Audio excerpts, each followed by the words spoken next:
Chers amis, nos pèlerins d'un monde meilleur ont passé le mois d'octobre dans le Nouveau-Brunswick à visiter les maisons dans l'est du Nouveau-Brunswick. Ils en ont rencontré des pauvres, des pauvres, des pauvres, des centaines de familles, des milliers de familles.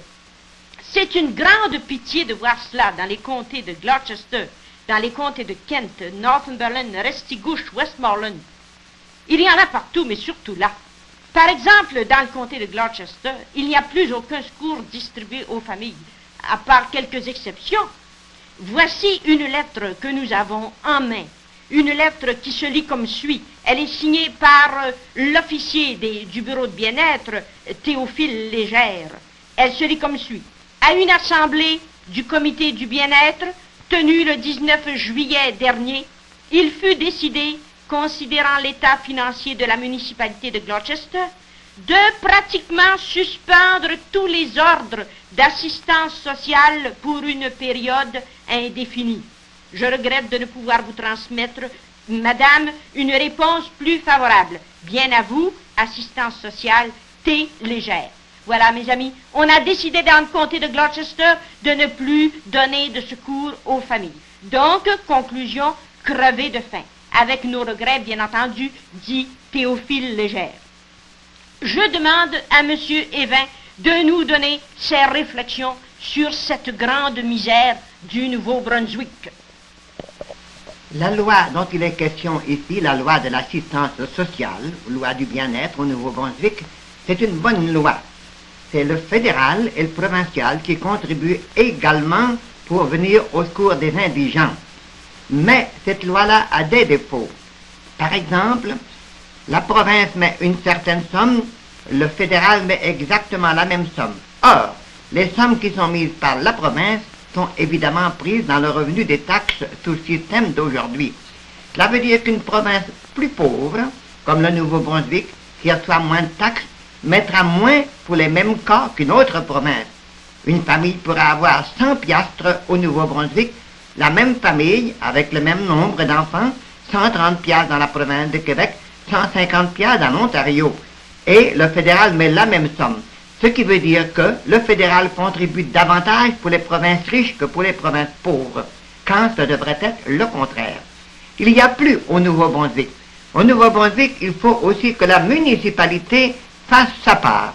La municipalité, là-bas, ça se confond avec le comté. La municipalité de Gloucester, dont on vient de parler, c'est le même territoire que le comté de Gloucester. Or, c'est le comté probablement le plus pauvre du Nouveau-Brunswick et peut-être du Canada tout entier.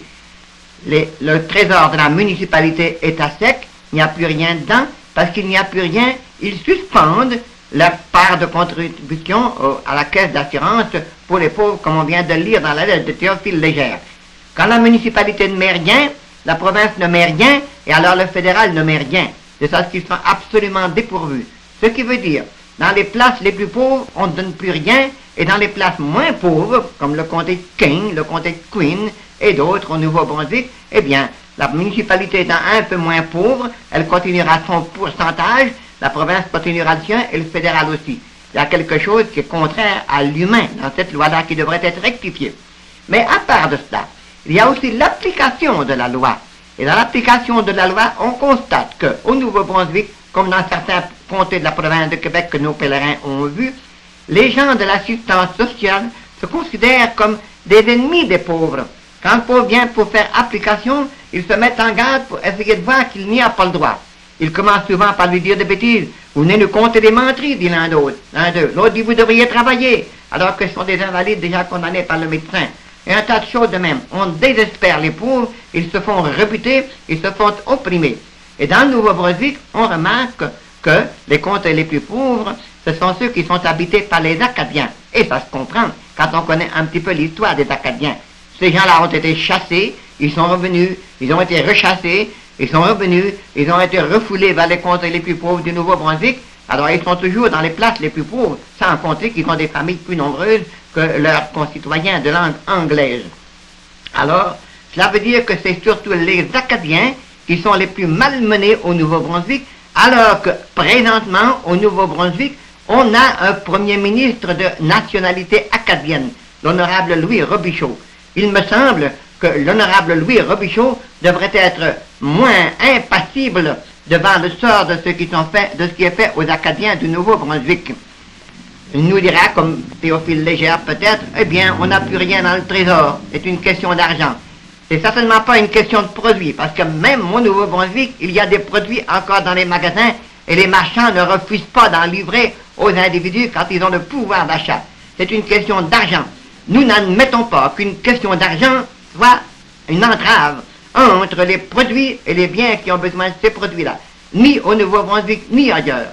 On répondra, que voulez-vous que la province fasse? C'est une question fédérale. On nous chante ça, c'est une question fédérale. Mais nous ne sommes pas des premiers ministres, nous ne sommes pas des députés, nous n'appartenons même pas à un parti politique et nous crions quand même contre le système. Il nous semble que la moindre chose que pourraient faire les chefs des provinces, quand ils se trouvent incapables ou se disent incapables de régler une question financière, une question d'argent, devraient être les premiers à crier bien haut, avec tout le prestige qu'ils ont, les tribunes publiques qu'ils ont, les journaux à leur disposition, leur titre de député, leur titre de ministre, leurs déclarations paraîtraient dans tous les journaux du pays, il y aurait bien plus d'écho à leur voix qu'il y en a à la nôtre. Nous crions, eux ils se taisent. Eh bien, nous n'admettrons pas, nous ne voulons pas absoudre les politiciens quand ils font ainsi. Et non seulement les politiciens, mais il y a d'autres personnes dans ces provinces-là, au Nouveau-Brunswick, puisque nous en parlons.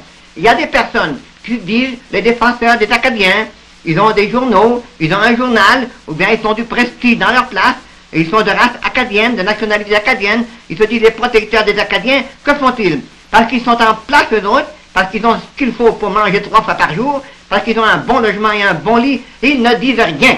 Non seulement ça, on dirait qu'ils sont les premiers à aider à repousser les pauvres, et ceux qui veulent venir à leur secours. Par exemple, il y en a qui ont voulu faire un crime ou bien un péché aux pèlerins de la province de Québec d'aller s'occuper des cas du Nouveau-Brunswick. Ils disent, c'est des étrangers, chassez-les donc de la place.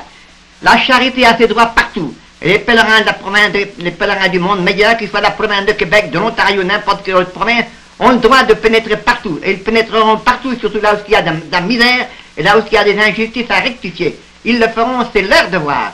Et nous voudrions voir ceux qui sont sur place et qui disent les protecteurs des Acadiens, qui ont des moyens, qui ont des leviers de commande, ou qui ont une voix, qu'ils joignent donc leur voix à celle des pèlerins, au lieu de vouloir faire taire celle des pèlerins. Là, quand les gens sont dans la misère, on n'a pas le droit de regarder à ces petites formalités-là. Vous êtes d'ici, vous êtes de là, puis la loi ici, la loi est ça. Il faut venir au secours des pauvres. D'ailleurs, le Nouveau-Brunswick est un pays qui fournit du capital humain à toutes les autres provinces. On trouve des gens du Nouveau-Brunswick partout, des Acadiens, on en trouve à Toronto, à Montréal, dans l'Ontario, dans toutes les autres provinces. C'est du capital humain qui va enrichir les autres provinces, qui va leur aider à faire de la production. Il nous semble que les autres provinces ont un devoir de reconnaissance envers le Nouveau-Brunswick. Et à part de ça, c'est le même système qui est partout. Et quand nous attaquons le système qui fait des pauvres en série au Nouveau-Brunswick, attaquons le même système qui fait des pauvres en série dans d'autres provinces. De sorte que partout où il y a une injustice et que nous frappons dessus, nous aidons non seulement le local, mais aussi tout le pays tout entier. Maintenant, je vais céder la parole à Mme Gilberte Côté-Mercier pour vous prouver qu'il y a des pauvres au Nouveau-Brunswick. En effet, il y a des gens qui doutent du fait des pauvres. Eh bien, je vais vous signaler des cas avec les noms et les adresses. Alexandre Benoît, de Tracadie, 12 enfants, de 19 ans à 1 mois. Il est chômeur depuis 12 ans, ce pauvre homme. Les allocations familiales qui rentrent dans cette maison ne sont que de 56 piastres par mois. Aucun autre secours pour 15 personnes. Le père a été aveugle pendant 9 ans. Il fut opéré en 1958. Il avait reçu une pension d'aveugle durant 4 mois seulement, les mois qu'il fut à l'hôpital. La maison, c'est un vrai taudis, où vivent 11 personnes. Un autre cas, Antoine Savoie, à Poquemouche. Père, mère, 3 enfants.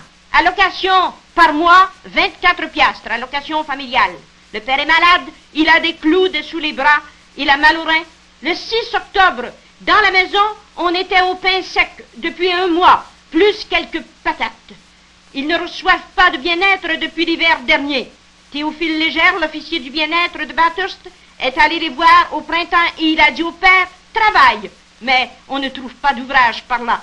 Un autre cas, Joseph Haché de Allarville, père, mère, 6 enfants à la maison. Le père souffre de rhumatisme sciatique et d'une maladie de nerfs. Ça se comprend, n'est-ce pas? La municipalité les a saisis 3 fois pour les taxes. Ils doivent un compte de 350 piastres à la municipalité, taxes et coûts de perception. La mère est malade, sans remède, elle vient d'être opérée. Elle doit marcher 2000 à pied pour aller chercher des produits pour vivre chaque jour. Le grand garçon travaillait au camp Robichaud. Il a été congédié parce qu'il n'avait pas de scie mécanique. Il est revenu à la maison découragé, puis il est allé s'enrôler dans l'armée en pleurant, et sa mère pleurait aussi. Il a 17 ans.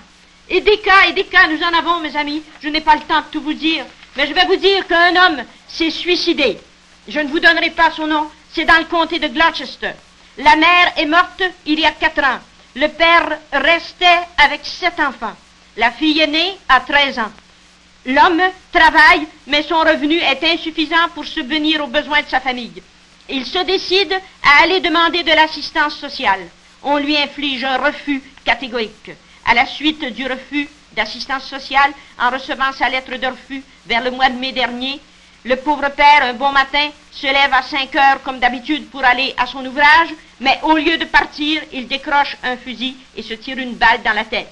On nous a dit que quelques heures après l'événement, les officiers de l'assistance sociale, très charitablement, sont allés à la maison pour offrir leur secours. Aujourd'hui, c'est la grand-mère maternelle âgée de 64 ans qui demeure avec les 7 enfants. La grande fille n'a pas voulu que les enfants soient séparés. Elle a 17 ans aujourd'hui. Elle a dit, je vais rester avec mes petits frères et mes petites sœurs. Et la grand-mère n'a pas de pension. Les 8 personnes doivent vivre avec une trentaine de piastres d'allocation familiale. Ah, mes amis, si vous voyez cela, il n'y a pas de parole pour dire cette misère-là. Le journal Vers-Demain se fait la voix des pauvres. Il va dire à tout le pays et à tout l'univers la misère qu'il y a là dans le Nouveau-Brunswick. Et nous demandons à chacun de ceux qui ont une voix, si petite soit-elle, de la faire entendre autour d'eux, de répandre Vers-Demain. Ce n'est pas le parti du Crédit social qui est la voix des pauvres. Nous ne sommes pas avec le parti, car les partis ne valent rien pour défendre les pauvres. Mais c'est le journal, c'est la vérité qu'il faut dire, c'est le journal qu'il faut répandre. Vers-Demain, mes amis, il est l'ami des pauvres et il est l'ami de tous, parce que tous ont une responsabilité envers les pauvres.